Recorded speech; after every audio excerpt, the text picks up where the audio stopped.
I know some people have been waiting for this. I've been waiting for this. I've been waiting to finish this thing for a long time. It's been a lot of work. But this is it. I'm Ryan Kruesi Originals. Y'all know me. And this is the motherfucking the Pan America. Kruesi Originals 03 100th Anniversary Road King is what it started out life as. We bought this bike from S&S for real cheap. Came with the motor and was basically a basket after that. There wasn't a whole lot of motorcycle. It was just a stock Road King, had like 18-inch ape hangers on it that were all fucked off. And everything else. Didn't have saddlebags, didn't have nothing else. It was just kind of a half-ass roller with a 111 sitting in it. So we did get a fresh 111. Got a full ignition system, all that good stuff. And then we went from there. First thing we did was strip this bike down to the bare frame. We wanted to build a mid-control bike. We wanted it to be like a big FXR, not a bagger with some bolt-on mid-control bullshit and then a whole bunch of floorboard shit still up here. It doesn't look legit. So if we're gonna do something, it needs to look like it came out, you know, factory. Like it could have came this way factory from Harley Davidson. Not like we threw some Instagram shit on it. So first thing we did, cut all the floorboards off, fucking welded all this shit in, smoothed it all out. Then we built mid-control blocks, welded them onto the frame. Come around over here. This has got a Brembo 17mm master cylinder on it with a bolt-in bracket. Built the arms, built the bracket, built everything. Reservoir setup for the rear brakes. It sits about in the exact same place as like a stock Dyna or early Sportster. Also, then we went to Steve-O McLaughlin.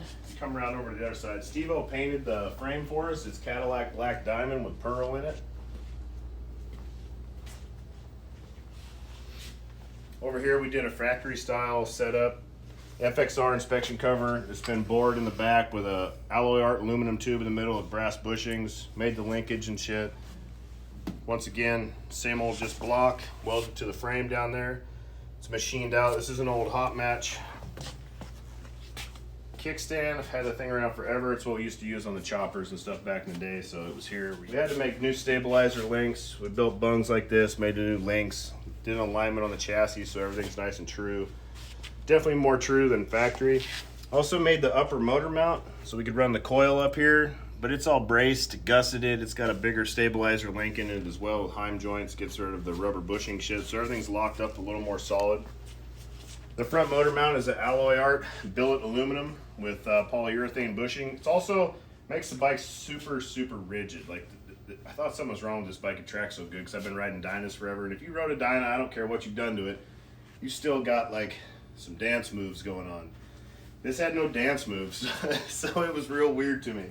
The bushings are all redone. Everything's new in the swing arm, bushings, bearings, hardware. Every bolt, washer, nut, bearing, gasket, everything on this bike is brand new. Everything on this bike is either stainless steel mil spec or chrome. If you can see it, it's chrome. Wanted to keep this thing super blinging, but normally we run stainless. If it's, some of the stuff is polished stainless to look like chrome. All the 12-point stuff is polished stainless. It's all ARP 12 points through most of the motor and most of the chassis. I mean, we got ARP 12 points on just holding the fairing on. So up front, wheels. Everybody asked me, what wheels are those? I have no idea. We traded a job. We had a job come in. Dude was putting like big wheel in it. He had these on there, and then he went to a 23 in the front and like a 16 in the rear. It was choloed out. In fact, it's over there. Pan in on old red. That guy. Yep, wheels came off of that. So it needed a fuel pump, needed a bunch of shit. So we ended up trading these wheels for the job and swapping those wires onto it. I think they're old PMs. They're either PMs or, I mean, everything's basically PM for the most part. But we put those on. It's got Pirelli Night Dragons on it. They are a really good bagger tire. They're a 5-ply sidewall. They hold up, which they hold up to the extra weight, but this bike is lighter than a Dyna. It's so gutted that this thing feels like you're moving a Sportster around. It's fucking phenomenal. It's amazing how much weight you can take out when you get rid of the bagger wiring harness and you make your own harness. It's like 25 pounds. Up front, we got Galfa rotors. They are the solid ones. I don't really run floating rotors on my own bikes. I think they look cool, but they're more of a novelty than anything. When you have an aluminum carrier running a steel rotor that's getting a whole bunch of banging force onto it, they tend to like blow the carriers out, and you get a bunch of rattle, a bunch of shaky ass brakes. I don't like that shit on my own bike, so I run solid ones on my own. They're phenomenal. We got Tokiko radio mount. These are the monoblock ones. These are the like GSXR 1200 and up, 08 and up radial mounts. Good stuff. It's got a Racetech front end, gold valves, Racetech springs. We bored the dampening rods. It's all set up by us, so it's better than any of that fancy shit you're gonna buy out there. It's got a Memphis Shades Road Warrior fairing on it. I like the fairing. I hate the way the fairing mounts. It lays back super lame, like your dad's bike in 1998 when his ape hangers were laid back super like this, you know, like that type of shit. If I'm gonna run a fairing, I want it to like sit straight up and down. It's gotta have some attitude. That shit's gotta look G. And that blows the wind up over the top of you too. So we put the brackets in the mill, just machined out the channels in them. We moved it up 2 inches and moved it back 1 inch, and then it's tilted this way as well, so it's got more of a legit angle, and this gap is gone because this was fucking way out here, and then this lays back and it looks goofy. I wanted this thing to look small as possible. In hindsight, I really, really wish that I would have been thinking ahead of time and I would have built tabs and shit so we could have ran one of our crash bars on here, but the original build on this was going to be a full fender, full bag, like traditional looking Road King with a bunch of hot rod parts on it. I put the fenders on front and rear with these big ass wheels, and it looked like a donked out wannabe big wheel bagger, and it just made me fucking sick. I hated it. So we shit canned the front fender. I cut the back fender off. You can see this bad boy back here. It's got the old Scrape City tie plate. I wish I could show you guys underneath this thing. This is all just gusseted in and channeled with a bunch of beautiful steel work. It's solid as a rock.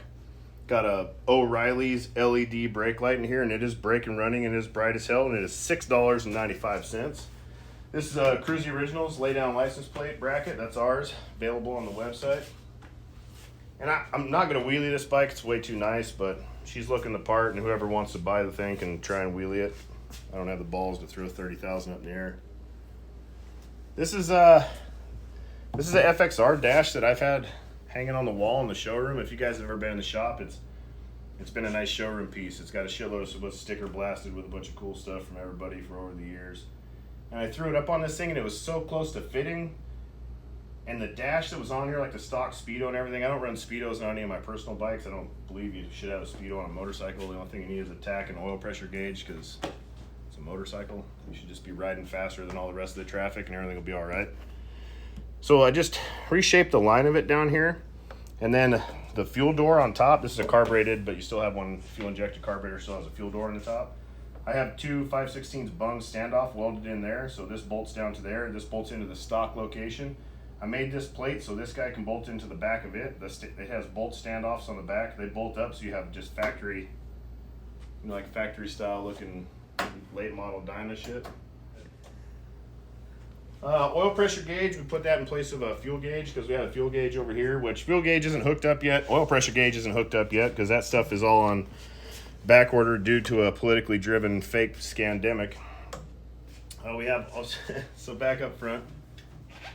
So it's still an 03 tank. This guy's all been fitted. We went through all that. Handlebars are ours. These are a 10-inch version of the Kruesi Originals ATV bars. I ran an LA Choppers mount, just, you know, it's just a regular old gauge mount for 1.25 inch. Got an auto meter gauge. Oh, look at that thing with the lights on. Bing! They don't make those anymore, so don't blow my fucking DMs up asking me about what gauge that is and how can I get one. You can't. They're gone. All new switch housings, new switches, new everything. These are fucking gold plated just because. Why not? Why not? You know, why not have that floss? Brand new master cylinder. All the master cylinders are new. All the calipers are new on this thing. Other than that, what else is fancy on this thing up front? It's got the Nest mirrors. Clutch levers are stock. I just bought chrome ones, cut them off, and polished the ends to get them to fit. Probably going to run some Speed Kings chrome ones. Steve said he's going to send us some. The clutch cable, there's not a good way to run a clutch cable on a Road King that doesn't look stupid, so we ran it up the frame and into the nacelle and then cut the nacelle out and put a bung and ran it out of the nacelle, so the fairing kind of hides the ugliness that thing is, but it is what it is. Seat-wise, Saddleman, step up grip, step up, tuck and roll. Sorry, there's no gripper. I didn't put any gripper on it because I'm not going to wheelie this bike. Although I did clutch it up a couple times, it does come up really easily, but I'm not going to fucking ride wheelies on it. The bags are ours. Let's go to the Saddlebags. They're Kruesi Originals dime bags. Nobody else has bags like these. No one on the market has bags like these. These are 4 inches shorter in the back. They're cut, they're shaped. They got a nice scallop in there, or channel, whatever you call that business. And they come with their own bag rails. The bag rails are out of the way. So when you run a shorter bag on any other thing, you've got bag rails sticking out back here. Our whole rail system comes complete with everything. It is a bolt-up rock and roll. Originals.com. If you're going to be ripping a real performance bagger, you should have real performance bags. What else we got going on in this thing? I put some pegs on it. We were getting ready to go to Four Corners, and I was like, I don't have any passenger pegs. My old lady was going, so I had some sliders that were on for our K sliders. I bolted them on, put some grip tape on them to get her down the road, and I ended up liking them, so it's gonna stay. She's kind of dope. It's got a KO chain drive kit on it, Kruesi Originals chain drive kit. It's super tall geared right now. I set up the gearing the same as my Gold bike. When I run a big motor, I like to gear them tall to make up for the kind of smooth them out so they're not so choppy. But then we put an 18-inch rear wheel and a big-ass tire on it, so first gear is good for probably 60 miles an hour. This bike probably do 200 plus. Right now it's geared so tall, I didn't even use fifth gear in Durango. So I'm going to go from a 49 to like a 53. I want this thing to just slang tires off of it when you're going down the road. Got anything, Trent? You think of? It's got RWD piggybacks, suspension-wise. All the bearings are converted to 25 millimeter. It's all late model. Mr. Brian Jones just rolls in for Media Monday. How you doing? Good, good. It's also got a Barnett clutch pack in it, Barnett spring. It's got a Mueller Easy Pull on the other side. I think that's about it. That's Kruesi Originals Pan America. She's going to be for sale. She's going to be for sale for a bunch of money, so if you're not serious, don't waste my time, but give us a call. Kruesi Originals, KruesiOriginals.com. Hi, Brian. Hi, what do you got to do?